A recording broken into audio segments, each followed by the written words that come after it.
Honorable Prime Minister. Now that he must be delighted, we have been looking for it for 2 years.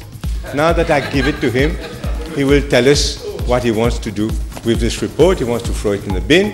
It'll be difficult to hide it again. So what does he want to do with it? Now we know where the copy is. Now we know who has taken that interim report. It's good that you are giving it back.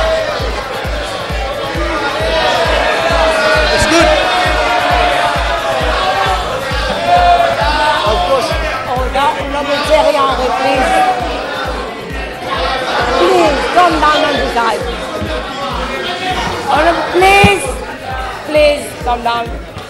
Il est probable que les personnes soupçonnées d'activités criminelles au Champ de Mars ont de puissantes connexions avec le gouvernement et le judiciaire. Elles peuvent utiliser ces connexions pour tenter d'entraver des enquêtes. C'est le constat de la commission d'enquête sur les courses hippiques dont le rapport intérimaire a été déposé au Parlement ce matin par le leader de l'opposition. Toujours dans ce rapport, Paul Fokyoun, Alain Salva et Boud Gadjadar sont accusés d'orchestrer des activités criminelles au Champ de Mars.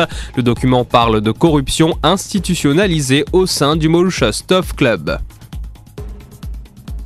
Lors de la PNQ ce matin, le Premier ministre a déclaré que le rapport avait disparu de son bureau. Xavier Duval a révélé, preuve à l'appui, qu'une copie du rapport avait été remise à Dave Bikari, senior advisor au bureau du Premier ministre en mars 2015, ce que confirme Ben Gunn, un des assesseurs de la commission d'enquête, dans une déclaration à Radio Plus.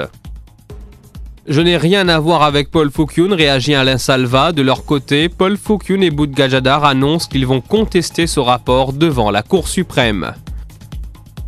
Dans l'autre partie de l'actualité, Navin Ramgoolam trouve que le pays est au bord du précipice avec le niveau de la dette publique. Pour sa part, la Chambre de commerce et d'industrie pense que le budget est potentiellement fort et qu'il jette les bases pour l'avenir. Petit à petit, on est en train de se débarrasser des brebis galeuses au sein de la force policière. Une déclaration du commissaire de police Marion Aubin après l'arrestation d'un autre policier pour délit de drogue.